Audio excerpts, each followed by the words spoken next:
mendengarkan firman-Mu ya Tuhan. Berbicaralah secara pribadi kepada masing-masing kami. Pakailah hamba untuk menjadi alat saluran berkat firman, dan berikan sikap hati yang benar bagi kami. Belajar firman untuk melakukan, supaya kami hidup dalam berkat-berkat firman-Mu. Terima kasih untuk semua kesaksian yang menjelaskan bahwa Engkau Tuhan selalu ada dalam segala musim hidup kami, tidak pernah meninggalkan dan membiarkan kami. Tapi kini saatnya kami rindu suara-Mu, bicara dalam kami, dalam nama Yesus. Amin. Silakan duduk.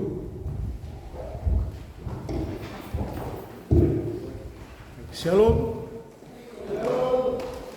Lagi shalom. Shalom. Ya Tuhan.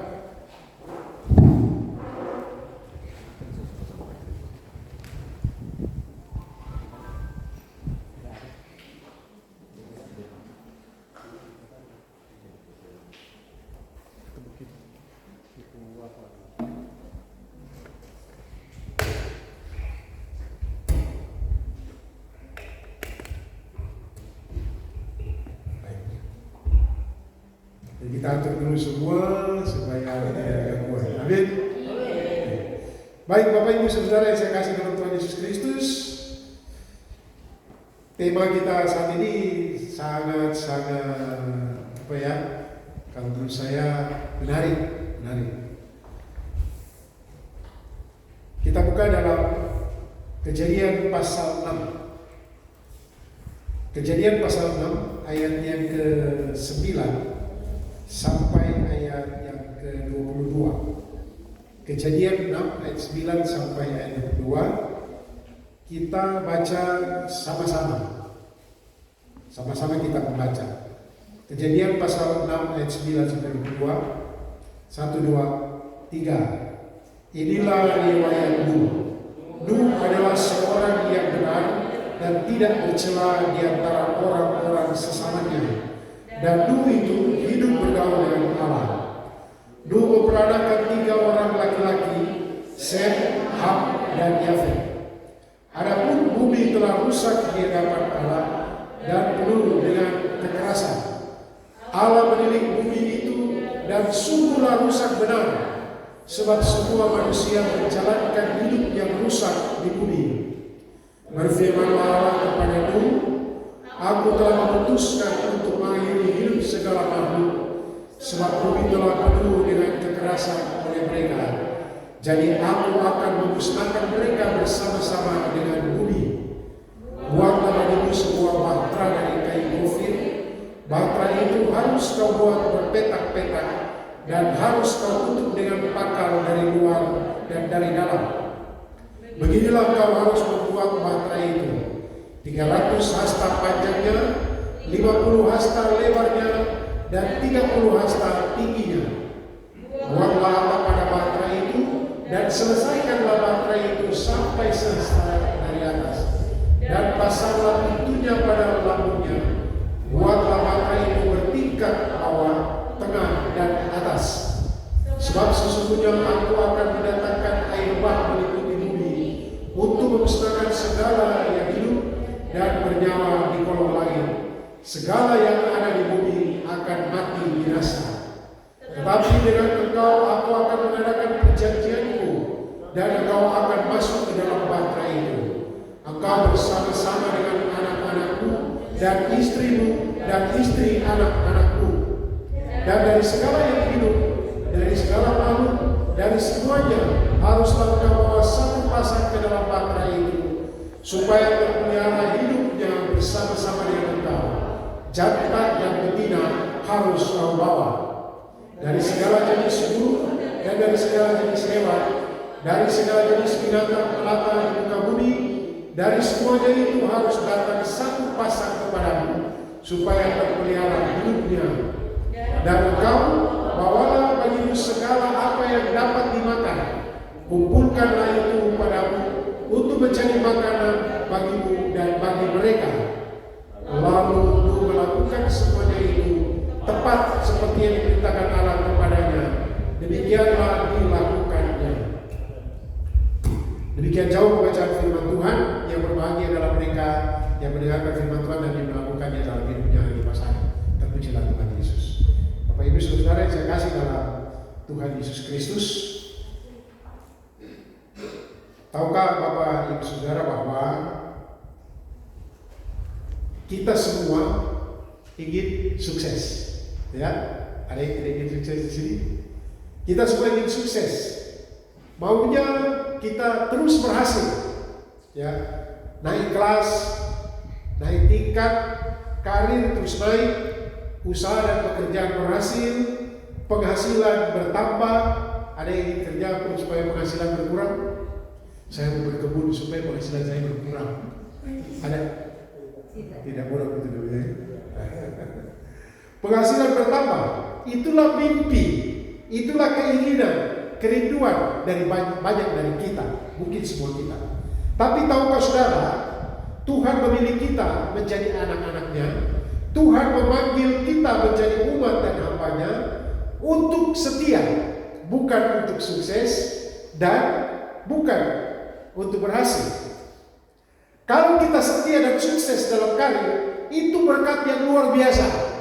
Tapi kalau kita sukses dan tidak setia, itu malah petaka. Ya? Gitu? Oke.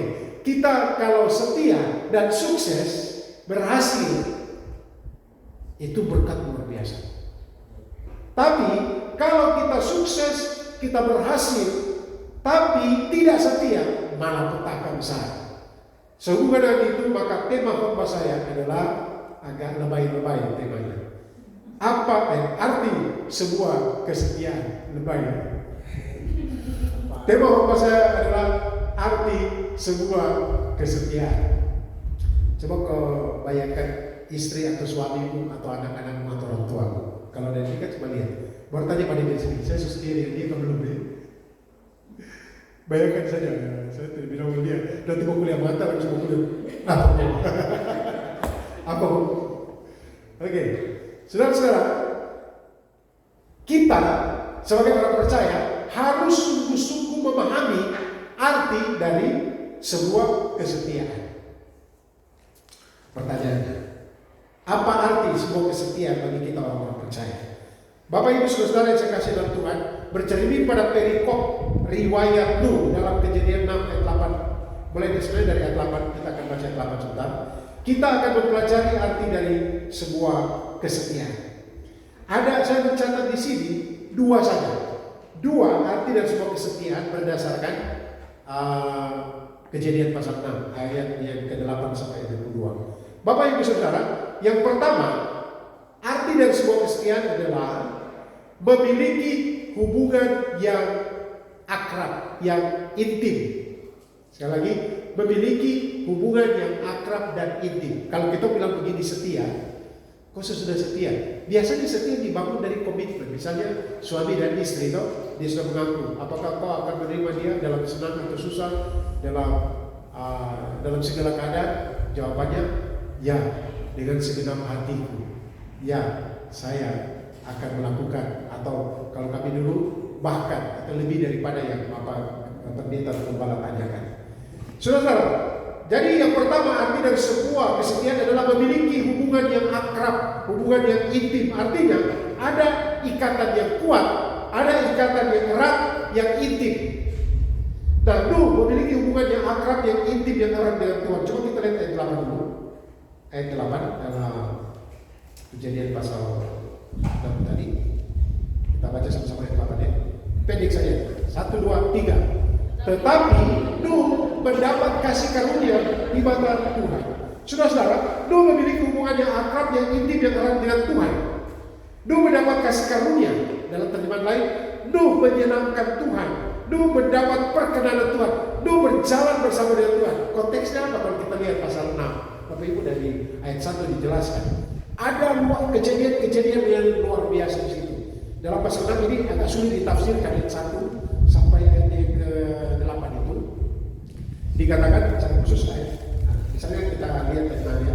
Ketika manusia itu mulai bertambah banyak jumlah di muka bumi, dan bagi mereka lahir anak-anak perempuan, maka anak-anak Allah melihat bahwa anak-anak perempuan manusia itu cantik-cantik, lalu mengambil istri di antara perempuan-perempuan itu, siapa saja yang disukai mereka. Ada tafsiran bahwa anak-anak Allah yang dimaksud ini adalah malaikat-malaikat.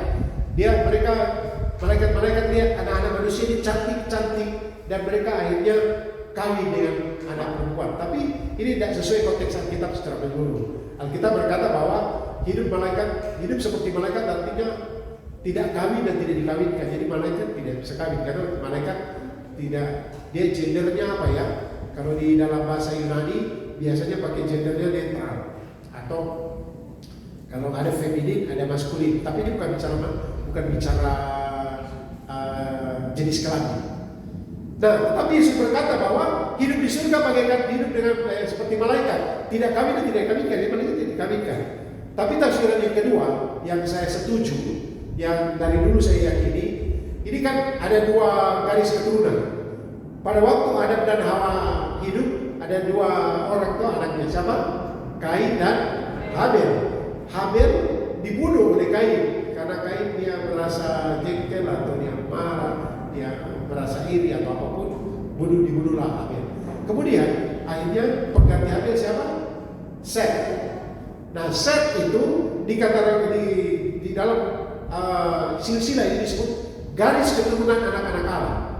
Jadi yang dimaksud dalam pasal 6 ayat 2 di sini yaitu anak-anak sudah pilihan ini, yaitu keturunan Set, akhirnya tertarik dengan keturunan daripada Kain ini, dan mereka jadi sudah bergabung antara anak-anak Allah dan bukan anak-anak manusia. Ini tafsiran yang kedua. Tapi saya tidak akan bahas itu. Namun perkembangan pemikiran dikatakan di situ ayat 4, pada waktu itu orang-orang raksasa ada di bumi. Dan juga pada waktu sesudahnya, ketika anak-anak Allah menghampiri anak perempuan manusia dan perempuan-perempuan itu melahirkan bagi mereka. Inilah orang-orang yang gagah perkasa dan seterusnya. Tapi perhatikan ayat 5. Mari kita baca dulu.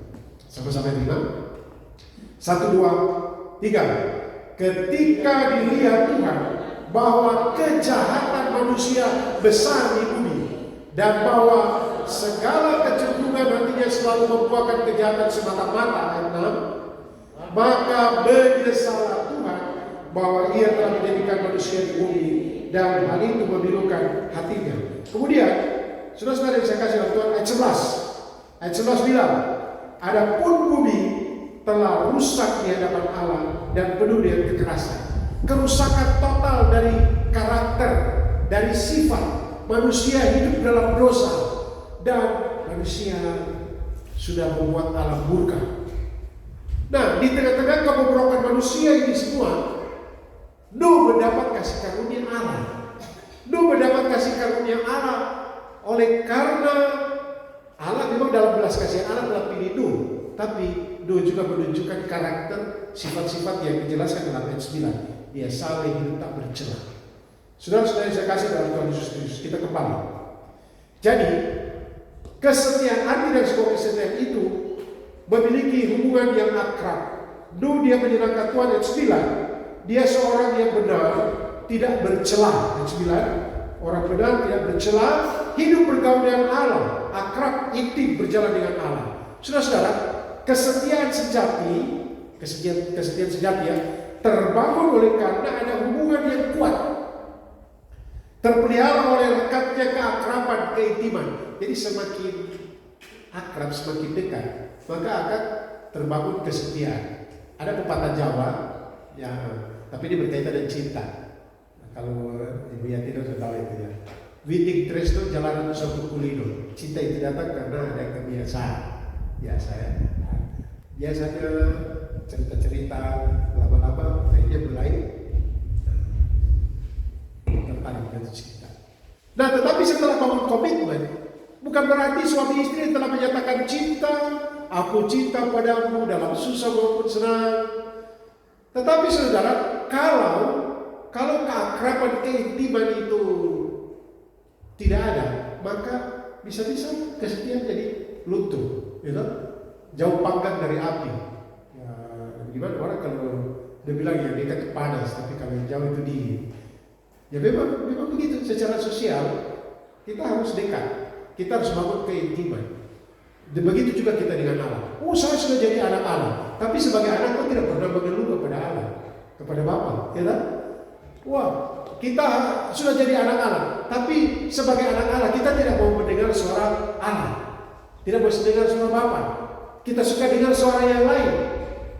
Dan di sini saudara, mari kita lihat berapa umur dulu. Kita lihat ya.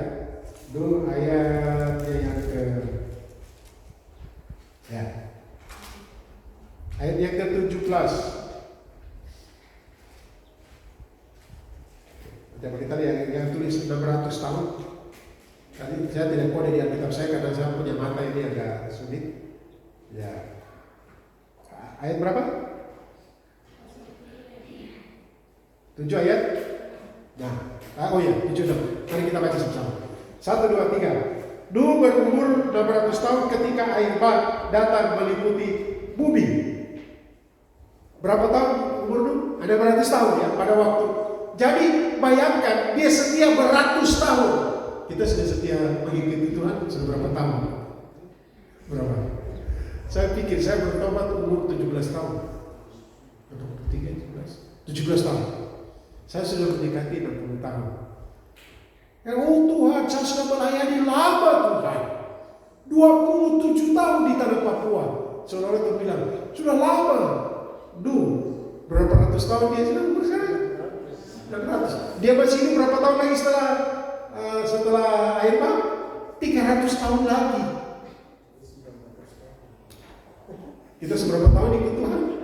Kamu menikah, kita menikah sudah berapa tahun? Saya ada istri 34 tahun. Sudah lama sekali. Saya setia. Sudah lama 34 tahun. Kalau boleh gantilah yang baru. Kesetiaan yang baru. Bisa saudara. Jadi saya membayangkan ini, saya pikir begini. Ini bagaimana ini Nuh ini kesetiaannya luar biasa saudara.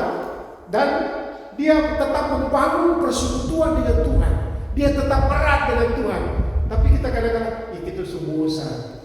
Itu bosan. Tiap hari minggu ibadah. Baru bosan. Kalau Tuhan melihat kita bosan, baru ibadah. Saudara yang saya kasih Tuhan, arti sebuah kesetiaan kepada Allah yaitu nyata dari kerinduan dan kemauan yang kuat untuk selalu ingin dekat dengan Tuhan. Saya bersyukur ada di sini. Kalau hari Sabtu kan Ibu kadang-kadang kita bilang mama naik cepat, dan saya sendiri di sore, saya cari keringat, saya kerja, kemudian saya masuk di kamar. Kalau panas pasang AC, kalau tidak ya. Atau di bawah saya sambil jalan olahraga, saya bercakap-cakap dengan Bapak. Tapi banyak kali saya hanya berenung memikirkan tentang Bapak. Saya bayangkan Tuhan, kita bersetia 1 minggu, kita suatu hebat dan kita, Tuhan saya sudah setia melayani Kau. Kenapa sakit Tuhan? Kenapa usaha saya tidak diberkati? Tuhan bilang, kau masih ujung kuku di Nuh, masih kecil saja. Yang kedua saudara, mari kita lihat di sini. Yang diperintahkan Tuhan itu disuruh buat. Memang saya akan singgung di yang kedua. Yang akan dibuat ini sebuah kapal. Kalau kita bilang bahtera, mungkin kita bayangkan apa bahtera? Kapal kayu. Dan sudah tahu sudah dibuat apa ini? Dia punya rincian. Pertama dari kayu gofir. Kau cari itu kayu gofir. Baru membuat kapal. Tahu ukuran kapal?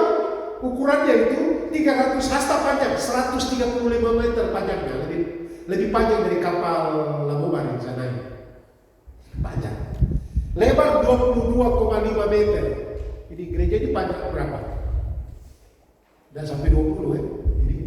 Ini lebar kapal itu 22,5 meter. Tingginya 13 meter. Berapa orang yang kerja? 8 orang. Tapi saudara, karena dia akrab dengan Tuhan, dia tahu bahwa ini perintah Tuhan, maka dia lakukan. Justru mungkin sementara kerja, kira-kira berapa lama dia kerja ini? 3 bulan, 3 hari? 1 tahun, 2 tahun? Mungkin 100 tahun, mungkin ya. Mungkin, saya tidak tahu, tidak dicatat. Tapi pasti lama. Dan dia tetap bergaul akrab dengan Tuhan.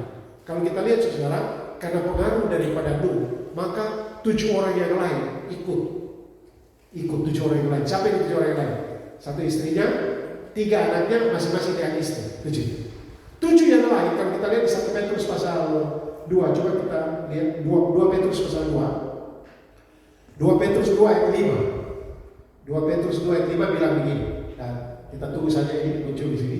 2 Petrus 2 ayat 5, sama-sama baca. 1, 2, 3. Dan jikalau Allah tidak menyayangkan dunia purba, tetapi hanya menyelamatkan Nuh, pemberita kebenaran itu, dengan 7 orang lain ketika ia mendatangkan air bah atas dunia orang-orang yang fasik.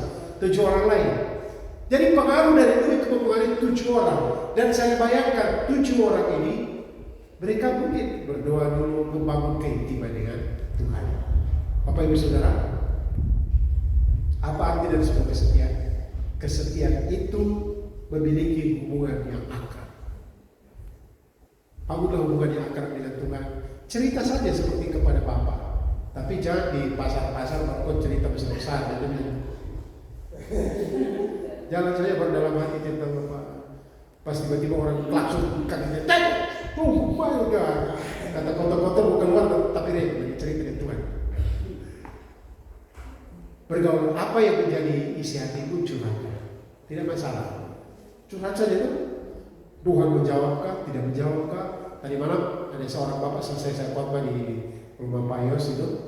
Ada seorang bapak cerita, dia bilang, dia cerita begini. Pak Pendeta, saya bapak sakit karena mah. Jadi sudah pecah apa katanya, jadi keluar darah di telinga, di hidung, dan sudah panggil, sudah kritis bapaknya. Dan akhirnya mereka sudah kumpul. Saya langsung potong. Ya ibu ini juga begitu. Mereka sudah datang semua kumpul dan telepon ibu menangis. Kemudian dia lanjutkan. Dan akhirnya saya pulang. Saya pulang ke Manado.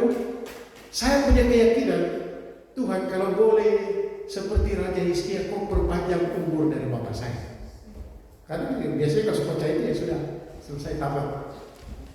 Dan pergi bapaknya lihat dia, senyum dengan dia, kemudian akhirnya bapaknya semangat. Dia bilang selama 1 minggu saya kasih makan, saya kasih mandi, saya jaga malam, saya jaga. Bapak dia sudah sembuh sekarang. Dia sudah sembuh. Nah, ada kalanya Tuhan menyembuhkan, seperti mamanya ibu ini. Ya sudah, Tuhan sudah jawab, Tuhan sudah pulihkan. Ya sebagai orang tua ada hal-hal seperti asam urat, sakit kaki, tulang belakang sakit, saya juga sudah seperti ini. Tapi intinya sembuh, ya. Artinya kadang-kadang Tuhan izinkan kita sudah akrab dengan Tuhan dan Tuhan izinkan. Tetapi kadang-kadang Tuhan ya agak tahan sedikit-sedikit supaya kita cerita terus dengan Tuhan. Gitu. Aduh, ini sakit lagi bapak. Daripada sakit baru matarian yang terbenar, dan kita bicara saja kepada Bapa di surga. Bangunlah keintiman dengan Tuhan, curahkanlah isi hatimu, bacalah Alkitab kalau ada Alkitab. Saudara, banyak orang tidak mau baca Alkitab. Baca Alkitab. Memang ada gereja tertentu, secara khusus katanya teman-teman saya di Eropa, mereka bukan tidak diizinkan pakai HP kalau di gereja, ya tetap pakai Alkitab supaya fokus ke situ. Saya tidak tahu juga. Saya juga tidak pakai barang ini. Supaya kalau sini macet, sini ada. Karena di sini kan mata kabur. Tapi bangunlah keinginan Tuhan. Itu yang pertama. Yang kedua, arti sebuah kesetiaan. Pertama, memiliki hubungan yang intim, yang akrab. Cara khusus konteks ini adalah Tuhan. Yang kedua, memiliki dorongan yang kuat untuk taat. Dengar-dengaran. Artinya, secara faktual, kesetiaan itu lebih identik dengan kepatuhan, ketaatan. Memang kata kunci di kekristenan itu adalah decided atau keputusan. Saya sebutkan sedikit bahasa Inggris. Kalau teman-teman kita saudara sebangsa itu obey atau tunduk mutlak, patuh. Kalau kita orang Kristen tidak, ambil keputusan. Mau taat atau tidak mau taat. Itu tidak. Tuhan tidak paksa-paksa. Harus mau taat. Tidak. Terserah kau. Makanya Tuhan bilang ada buah di tengah taman. Jangan kau makan buahnya. Tapi tetap buah itu tetap di situ, tetap pohon itu tetap di situ. Kau tinggal memilih, mau makan atau tidak mau makan. Demikian juga kita ditempatkan di dunia ini, saudara, sebagai anak-anak Tuhan. Kita ditempatkan oleh Tuhan bukan malaikat semua. Kadang-kala ada orang yang seperti malaikat tapi berbulu domba tapi serigala kayaknya. Nah, kita bagaimana menghadapi orang ini? Ya, kita tidak boleh bunuh serigala itu. Ya kita tinggal di sekitar situ karena kita bagaikan domba ini serigala. Oke, kita harus memiliki dorongan yang kuat untuk taat. Bapak Ibu Saudara yang saya kasih Tuhan, mari kita lihat lagi ayat 13. Ayat 13 dikatakan bahwa Nuh diperintahkan untuk buat bahtera. Berapa orang tadi? 7 tambah Nuh, berarti 8. Buat bahtera 8 orang. Terus ukurannya, saya sudah katakan tadi, panjangnya 135 meter dari sini sampai sana. Lebarnya 22,5 meter. Kemudian 13,5 meter tinggi. Dan ayat 18 sampai 20 dijelaskan secara rinci. Buat berpetak-petak.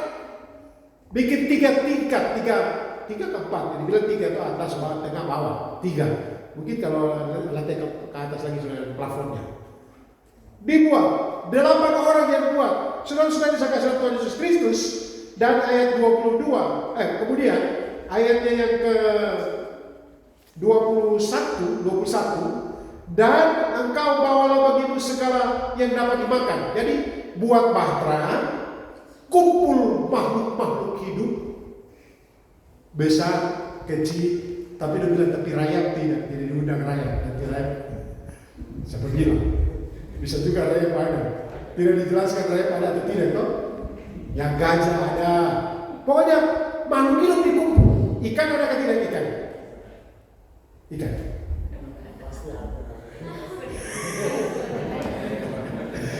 Silakan baku debat, tapi ingat tetap setia. Ikan tidak ada Pak, karena ikan kan di air.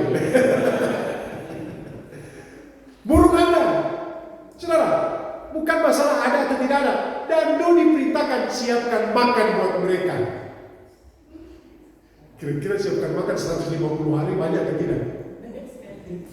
Kita melayani tamu misalnya, ada ibadah apa di sini, PKB. Ada yang sebut-sebut menyiapkan makanan untuk 100 orang. Hanya 2 jam saja siapkan. Ini Nuh juga diminta menyiapkan makan apa saja yang bisa dimakan. Apa saja, sayur, nanti busuk atau apa saja yang bisa dimakan. Siapkan. Saudara, kalau saya lihat perintah ini kalau dibawa ke kita punya zaman sekarang, orang itu bilang, Nuh, kenapa kau bangun itu? Kau bodoh. Bahkan kalau dikatakan, ada penasihat mengatakan, dia memberitakan kebenaran waktu dia sementara buat bahtera. Dia bilang, kau bikin apa? Saya mau bikin kapal, bikin bahtera karena Tuhan mau hukum dunia dengan hebat. Mau konsumsi ini kau dapat toki kepala lagi. Jadi dia dianiaya karena kebenaran. Dan sementara dia dalam kebenaran, dia membangun bahtera yang maha besar. Kemudian dia membangun ini lama. Dia dengan anak-anaknya dibantu oleh istri dan menantu-menantunya. Pasti menantu-menantunya dengar-dengaran. Siapkan makanan dan seterusnya. Seperti begitu ya. Dan ini soal ketaatan. Bapak Ibu Saudara yang saya kasih tahu Tuhan. Memang artinya semua kesetiaan itu adalah berkaitan erat dengan dorongan kuat untuk taat. Taat pada siapa? Di sini konteksnya Tuhan. Tapi kalau konteks di antara kita, suami, istri, orang tua, anak, taat untuk apa? Melakukan firman Tuhan. Kalau firman Tuhan katakan, hai istri-istri, tunduklah pada suamimu. Tunduk. Pak Gembala, saya ini tipe istri yang tunduk pada suami. Oh ya kan? Saya tunduk, tapi kalau saya angkat kepala, saya angkat kaki-kaki. Itu tanduk, bukan tunduk. Suami-suami lagi kau dengar, mau dengar. Tapi firman Tuhan bilang, hai suami-suami, kasihilah istrimu. Ya, saya suka kasihi. Seperti Kristus mengasihi jemaatnya, mati di kayu salib, mencurahkan darah, rela untuk dipukul, dianiaya. Siap, laki-laki? Siap. Jangan cuma bilang kasih, seperti Kristus mengasihi. Ini taat. Kemudian, hai anak-anak, hormatilah orang tuamu. Saya bapak ini paling bikin. Saya pernah tanya sama mami. Saya pulang lagi sempat tanya ulang. Saya bilang, mami, saya ini kelas 1, kelas 2 SD, dititip ke oma-oma di kampung. Saya tanya, kenapa saya dititip di kampung? Mami pernah bilang ini, karena anak dulu waktu kecil nakal. Jadi papi pukul gua terus. Karena nakal. Karena nakal disingkirkan. Saya mau tanya ulang, betul nakal kan? Ya betul. Nah, di kampung saya langsung, biasa kalau jalan-jalan teman ketemu paku di jalan, kami ambil paku dan bikin tajam. Bikin tajam untuk apa? Bikin tusuk-tusuk orang itu, pisau untuk apa? SD itu, SD. Otak paling utara lagi. Tapi Tuhan ubahkan. Saya masih merenungkan tentang itu. Hai anak-anak, hormatilah orang tua. Hormati. Hai bapak-bapak, jangan sakiti hati anakmu. Itu kita. Kalau kita mau memberi arti tentang kesetiaan, taat. Bapak-bapak, jangan sakiti hati anakmu. Semoga saya tidak sakiti hati kita, Billy, Kevin. Kemudian saudara, ada banyak hal lagi. Hai hamba-hamba, taatilah Tuhanmu. Hamba, kita hamba siapa? Hamba Tuhan, taatilah Tuhanmu, Tuhan. Saudara, memang kalau kita punya kesetiaan ini, ada dorongan kuat saya mau taat pada firman Tuhan, maka kesetiaan kita itu akan berarti. Karena kita ingin taat. Saudara, untuk taat dia tidak susah. Alkitab berkata, apabila kau telah dipersatukan, ini memang kebanyakan saya bicara tentang keluarga, karena ini berhubungan dengan kesetiaan. Apa yang disatukan oleh Allah tidak boleh diceraikan oleh manusia. Tapi begini Bapak, Alkitab bilang seperti itu, dia bertawar dengan saya, tawarkan dengan Tuhan. Tapi Alkitab berkata bahwa jangan berdusta. Saya tipu sedikit Bapak, karena kalau saya tidak tipu sedikit, saya tidak dapat untung. Saya beli itu 75.000, tapi saya bilang ke tante itu saya beli 100.000 supaya saya jual 101.000. Padahal dia sudah beli 75.000 supaya saya untung sedikit. Nah itu tidak bisa. Kita harus taat pada firman Tuhan, sehingga ketika kita taat dan Tuhan memberkati kita, wah itulah kesetiaan kita menjadi berarti. Kalau saudara mulai mengeluh, saya mau taat, saudara bayangkan berapa lama dulu dia taat, berapa lama. Jadi kalau ada anak-anak mulai mengeluh, apa ini Deko berapa sekarang? 8 tahun. Dulu berapa tahun dia taat kepada Tuhan? 900 tahun dia hidup kau. Tapi dulu dia sempat mabuk. Mari kita lihat dulu mabuk pasal berapa? Pasal 9. Mari kita baca. Yang tukang-tukang mabuk ini ayat pendukung. Mari kita baca. Sama-sama. Oh, mulai dari ayat 18 ya, ayat 18. Sama-sama 1, 2, 3. Anak-anak dulu yang keluar dari Batra ialah Sem, Ham, Yafet. Ham adalah bapa Kanaan. Ayat 19. Yang 3 inilah anak, dan dari yang inilah tersebar penduduk di seluruh bumi. Ayat 20. Nuh menjadi petani. Dialah yang mula-mula membuat kebun anggur. Siapa yang mula-mula membuat kebun anggur? Mari kita baca 21. 1, 2, 3. Setelah dia minum anggur, mabuklah ia dan dalam keadaan. Nah, dia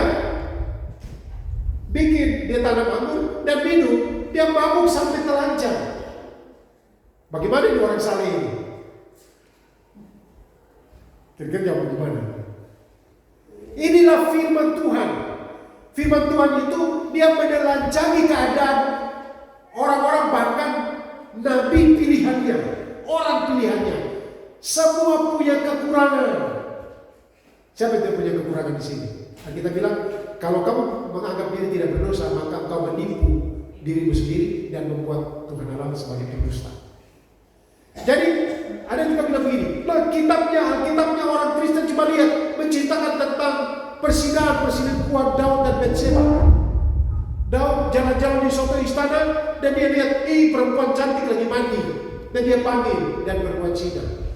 Dan Alkitab tidak mengkultuskan seorang manusia, tetapi Alkitab menjelaskan inilah keadaan manusia, termasuk biji mata Allah. Dia bisa saja pernah atau sudah jatuh dalam dosa dan diangkat. Dan di sini dia saleh, dikatakan dia berkenan kepada Tuhan. Ini tidak mengabaikan, bukan berarti dia 100% sempurna. Orang-orang bejat pada waktu itu rusak kelakuannya, tapi Nuh mendapat kasih karunia di mata Tuhan. Bukan berarti dia tidak punya dosa. Salah satunya ini. Tapi mungkin dia tanam anggur setelah Irma kan? Tidak tahu. Kalau dia bilang dia mulai tanam anggur. Bibitnya dari mana? Ya, yang diizinkan Tuhan. Tuhan kan kasih kebebasan.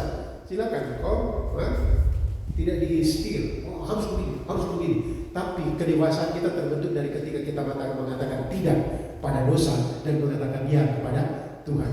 Kalau anak-anak kan mereka, saya suka itu. Anak-anak rohani seperti begitu. Itu salah, tidak boleh itu. Tapi kalau orang dewasa, maaf ya tidak. Saya pada waktu berhenti minum minuman keras, kalau rokok itu urutan.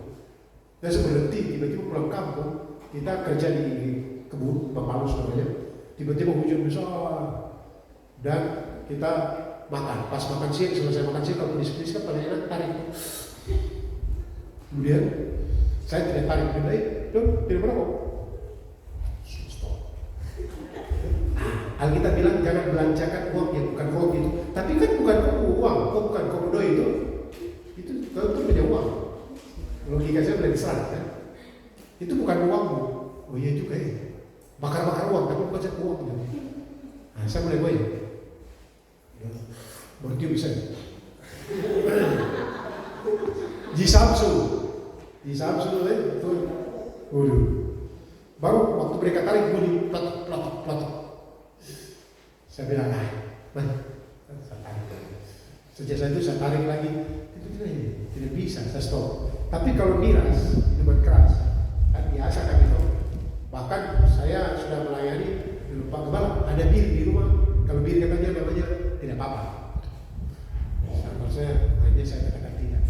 Sekali tidak, karena saya tahu bahwa kalau saya minum ini saya ajar terus. Sama di sekarang kan, ya saya harus membatasi. Saudara, ketaatan itu memang sesuatu yang harus kita mengatakan tidak, supaya kesetiaan itu menjadi berarti. Iya tak?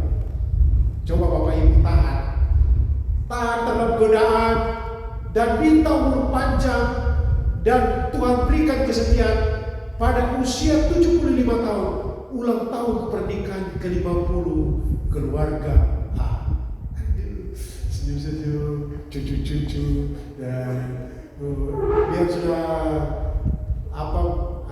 sudah keribut banyak, kasih garis lagi. Ya kan? Senang, karena kita bertahan pada kesetiaan. Betul kan? Taat pada ketaatan yang kita bilang. Saudara-saudara, kalau kita juga taat sebagai murid-murid, sebagai mahasiswa, saya mau kerjakan tugas dengan sungguh-sungguh, tidak ada yang plagiasi atau coba kau nyontek sana. Waktu kita tamat di wisuda, dengan bangga kita maju ke depan. Orang bilang, kok skripsi saya bikin? Saya bikin. Itu bukan tas artikan, produk sendiri. Kita menjadi bangga dengan ketaatan kita. Saudara yang saya kasih Tuhan, apalagi saudara kalau masih pacaran, memperjuangkan yang kita cintai. Saya perjuangkan dapatkan ibu ini mahal. Boleh pakai hartop, hartop lagi. Sekali gas 500 rupiah waktu itu. Sekarang sekali gas 5.000. Pulang pergi, tapi dapat. Ketika saya dapat, ya saya perjuangkan. Tak akan bisa saya siapkan. Ya kan? Sekarang kan ada cucu.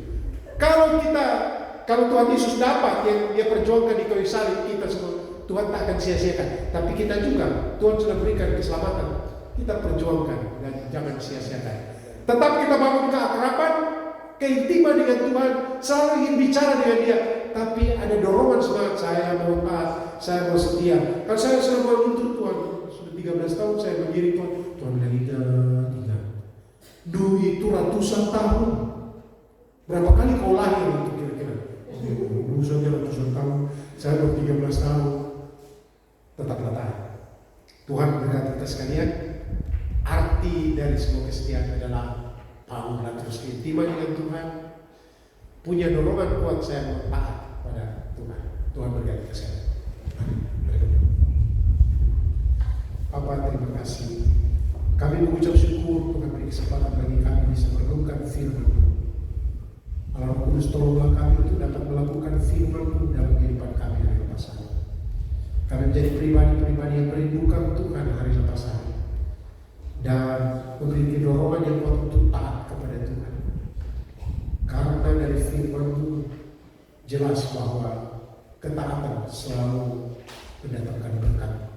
Kendati berkat itu tersama atau nyata, bahwa berkat itu adalah daripada Tuhan. Dan disyukur firman-Mu